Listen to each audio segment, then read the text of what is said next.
पिछले एपिसोड में आपने देखा कि ऐश पोकेमॉन क्विज सेंटर में कंटिन्यू करता है, जहां पर उससे और भी काफी सारे क्वेश्चन पूछे जाते हैं। वो कुछ क्वेश्चन का आंसर सही देता है, वहीं पर कुछ का गलत देता है, जिससे उसका फाइनल स्कोर हो जाता है 9 आउट ऑफ 15, जो कि एक डिसेंट स्कोर था। इसके बाद ऐश से 16th क्वेश्चन पूछा जाता है, जो कि ये था कि ऐसा कौन सा पोकेमॉन है जिसकी मेगा इवॉल्व होने के बाद एक टाइपिंग कम हो जाती है, यानी कि वो डुअल टाइप से सिंगल टाइप बन जाता है। अब आगे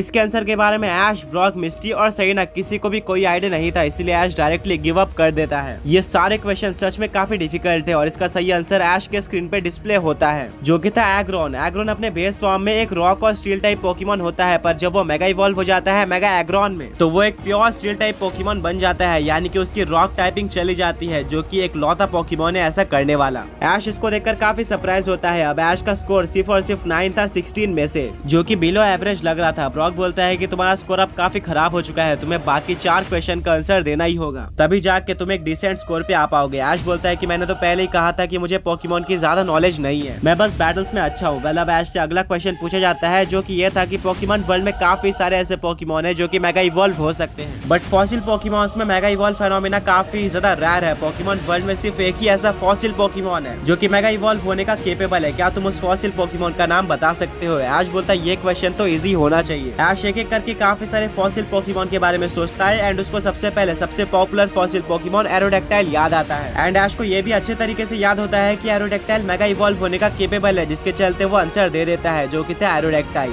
और ये बिल्कुल करेक्ट होता है, यानी कि अब ऐश का स्कोर 10 हो जाता है 17 में से, जो कि अभी भी बिलो एवरेज था। अब नेक्स्ट क्वेश्चन पूछा जाता है, जो कि ये था कि हमने अभी तक मेगा एवोल्यूशन के बारे में काफी ज्यादा बात कर ली है, बट एक इंटरेस्टिंग फैक्ट ये है कि मेगा एवोल्यूशन जनरेशन 6 यानी कि कैलोस रीजन में इंट्रोड्यूस करवाया गया था। ऐश बोलता है कि हाँ, ये तो काफी ऑब्वियस है, मुझे ये पता है, लग रहा है ये क्वेश्चन काफी ज्यादा इजी होने वाला है। अब क्वेश्चन के नेक्स्ट सेगमेंट में बताया गया होता है कि भले ही मेगा एवोल्यूशन को जेन 6 कैलोस में इंट्रोड्यूस करवाया गया है, बट क्या तुम्हें पता है कि सरप्राइजिंगली सिर्फ और सिर्फ एक ही कैलोस पोकेमॉन मेगा इवॉल्व होने का केपेबल है, या फिर उसको मेगा एवोल्यूशन मिला है, उसके अलावा किसी और कैलोस पोकेमॉन के पास मेगा एवोल्यूशन नहीं है। ऐश बोलता है वाओ, सच में, इसको तो मैंने कभी नोटिस नहीं किया। अब क्वेश्चन में आगे लिखा हुआ होता है कि उस एक पोकेमॉन का नाम बताओ जो कि कैलोस रीजन में होकर भी मेगा इवॉल्व हो सकता है। ऐश काफी ज्यादा सोचता है एंड उसको लकीली याद आ जाता है कि वो पोकेमॉन और कोई नहीं बल्कि डायंसी है, बट ऐश उतना भी श्योर नहीं होता है, स्टिल वो आंसर कर देता है। ऐश को लग रहा था कि ये आंसर गलत हो जाएगा, बट फॉर्चुनेटली ये आंसर बिल्कुल सही था। डायंसी एक लौती ऐसी पोकेमॉन है जो कि जेन 6 कैलोस से बिलोंग करती है और वो मेगा इवॉल्व भी हो सकती है। मिस्टी और ब्रॉक बोलते हैं कि ऐश तुम्हें ये कैसे पता है? सरीना बोलती है कि ये चीज तो मुझे भी पता है, हम कैलोस रीजन में डायंसी से मिले थे जो कि मेगा इवॉल्व हो सकती थी, तो ये क्वेश्चन उतना भी हार्ड नहीं था। अब ऐश का स्कोर 11 आउट ऑफ 18 हो चुका था, जो कि ठीक ठाक है। अब सेकंड लास्ट क्वेश्चन पूछा जाता है, जो कि ये था कि म्यू के डीएनए का यूज करके किस पोकेमॉन को क्रिएट किया गया था। ब्रॉक, मिस्टी, सरीना सबको इसका आंसर पता था। ये काफी ज्यादा इजी क्वेश्चन था, बट ऐश कंफ्यूज होता है, उसको इसका आंसर नहीं पता था। ये देखकर ब्रॉक, मिस्टी और सरीना काफी ज्यादा शॉक और फ्रस्ट्रेट हो जाते हैं, क्योंकि ऐश को इतना तो पता होना ही चाहिए। मिस्टी बोलते हैं कि ऐश ने म्यूटू को लिटरली बनते हुए भी देखा है लैब में, जिसको जियोवानी ने क्रिएट किया था। देखते हैं कि ऐश इसका आंसर दे पाता है या फिर नहीं दे पाता है। अगर वो नहीं दे पाया तो डेफिनेटली वो डिसअपॉइंटेड होगा।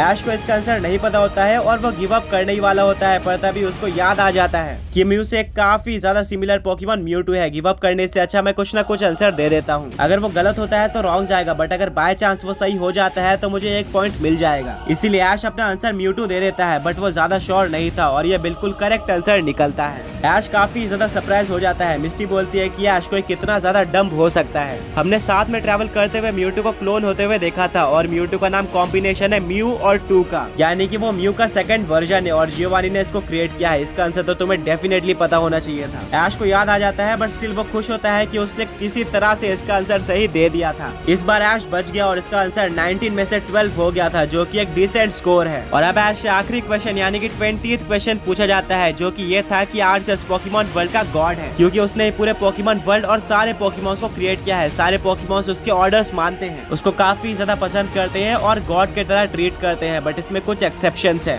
क्या तुम बता सकते हो कि ऐसा कौन सा पोकेमॉन है जो कि आर्सियस को गॉड नहीं मानता है और उसके बातें फॉलो नहीं करता है? वो आर्सियस को अपना दुश्मन मानता है। ऐश काफी ज्यादा सोचता है और उसको एक रिसेंट इंसिडेंट याद आता है, जहाँ पर उसको फर्स्ट टास्क कंप्लीट करने के लिए सारे लेजेंडरी ट्रियो को कैच करना था और वो फर्स्ट ट्रियो की तरह क्रिएशन ट्रियो को कैच करने का सोचता है, जिसके लिए वो आर्सियस की हेल्प लेता है, क्योंकि ऑब्वियसली आर्सियस ने ही क्रिएशन ट्रियो को क्रिएट किया है और वो उसकी बातें मानते हैं। साथ में शीना भी आर्सियस की हेल्प करती है, जिससे सारे का सारा क्रिएशन ट्रियो समन हो जाता है। वहाँ पर डियाल्गा और पाल्किया तो आर्सियस की बात मान रहे होते हैं, बट गिरेटिना काफी ज्यादा ऑफेंड लग रहा होता है आर्सियस से। वो आर्सियस को अपना दुश्मन कंसिडर कर रहा था, जिसके चलते ऐश अपना आंसर गिरेटिना दे देता है, जो कि बिल्कुल करेक्ट होता है। आखिरी के कुछ क्वेश्चन इजी थे, जिसके चलते ऐश ने अच्छा स्कोर कर लिया था। अब क्योंकि ऐश ने 20 में से 13 आंसर का सही आंसर दिया था, इसीलिए उसका स्कोर था 13 आउट ऑफ 20। गाइड बोलता है कि ऐश तुमने क्विज कंपटीशन को अच्छी तरह से अटेम्प्ट कर लिया है, अब तुम्हें आगे प्रोसीड करना होगा। जैसे तुम यहाँ से आगे जाओगे तुम्हें पता चलेगा कि क्विज कंपटीशन में तुम्हारा स्कोर कैसा है, वो डिसेंट है, अच्छा है या फिर बुरा है, एंड उसके बेसिस पे तुम्हें कुछ बताया जाएगा। ऐश काफी ज्यादा डरा हुआ होता है एंड उसको कंफर्म हो गया था कि एक टेस्ट है पोकेमॉन मास्टर का। वो आगे बढ़ता है और उसको एक पोकेमॉन क्विज सेंटर का मेंबर दिखता है, जो कि ऐश से उसका नाम पूछता है और इंट्रोडक्शन मांगता है। ऐश अपना पूरा इंट्रोडक्शन दे देता है और इसके बाद वो ऐश के मार्क्स कैलकुलेट करता है। ऐश के मार्क्स थे 13 आउट ऑफ 20। ऐश काफी ज्यादा डरा हुआ होता है क्योंकि ये मार्क्स उसको कम लग रहे होते हैं। क्विज सेंटर का मेंबर बोलता है कि सारे के सारे क्वेश्चन काफी ज्यादा हार्ड थे, जिसको काफी कम ट्रेनर ही आंसर कर पाते हैं। बट हमें ये ध्यान में रखना होगा कि एक पोकेमॉन ट्रेनर को सिर्फ और सिर्फ पोकेमॉन बैटल में ही इंटरेस्ट नहीं दिखाना होता है, उसके पास अच्छी खासी पोकेमॉन नॉलेज भी होनी चाहिए, जो कि बैटल्स में काफी ज्यादा काम आती है। बैटल के बीच में तुम अच्छे स्ट्रेटेजी का यूज कर सकते हो, पर बैटल से पहले भी तुम्हें प्रिपेयर करना होता है, जिसके लिए पोकेमॉन नॉलेज ही काम आती है। पर देखा जाए तो तुम्हारा स्कोर 13 है, जो कि डिसेंट है, उतना ज्यादा अच्छा भी नहीं है और ना ही ज्यादा बेकार है। कुछ ट्रेनर्स 10 के नीचे स्कोर करते हैं, उनको डिस्क्वालीफाई कर दिया जाता है, बट अभी के लिए तुम प्रोसीड कर सकते हो। बट हाँ, दूसरी तरफ देखा जाए तो कुछ ऐसे भी ट्रेनर्स हैं जिन्होंने काफी अच्छा परफॉर्म किया है और 15+ मार्क्स लाए हैं। मतलब तुम्हें और अच्छा परफॉर्म करना होगा, बट अभी के लिए तुम आगे बढ़ सकते हो, तुम्हारा स्कोर बिल्कुल डिसेंट है। ऐश काफी ज्यादा खुश हो जाता है और वो पोकेमॉन क्विज सेंटर से बाहर निकालता है, क्योंकि उसने ये वाला चैलेंज पास कर लिया था। सहीना बोलती है कि भले ही ऐश का स्कोर डिसेंट था, बट उसको पोकेमॉन वर्ल्ड के बारे में ज्यादा नॉलेज नहीं है, तो एक तरह से देखा जाए तो ये स्कोर काफी अच्छा है। ऐश बोलता है कि हाँ, तुमने बिल्कुल सही कहा, मैंने एक्सपेक्ट नहीं किया था कि मैं इतना अच्छा स्कोर कर लूंगा। कुछ टाइम चलने के बाद ऐश सोचता है कि अब पोकेमॉन मास्टर का नेक्स्ट कौन सा चैलेंज होने वाला है, जिससे वो मुझे टेस्ट करने वाले हैं। इसी तरह से सभी लोग बात करते हुए आगे बढ़ते रहते हैं और वो लोग एक फॉरेस्ट में पहुंच जाते हैं, जहाँ पर काफी सारे स्ट्रॉन्ग वाइल्ड पोकेमॉन्स थे, जिनको ऐश कैच करना चाहता था। ब्रॉक बोलता है कि ऐश, अभी पोकेमॉन कैच करके टाइम वेस्ट करने का टाइम नहीं है, क्योंकि अभी तुम्हारे पास काफी स्ट्रॉन्ग पोकेमॉन्स हो चुके हैं, तुम 2 काफी स्ट्रॉन्ग टीम्स बना सकते हो। ऐश बोलता है कि हाँ ब्रॉक, तुमने सही कहा, मुझे नए पोकेमॉन्स नहीं कैच करने चाहिए। तभी ऐश और उसके फ्रेंड्स को एक आवाज आती है, मानो कोई उनके पास से गया हो, एंड ये कोई पोकेमॉन नहीं था।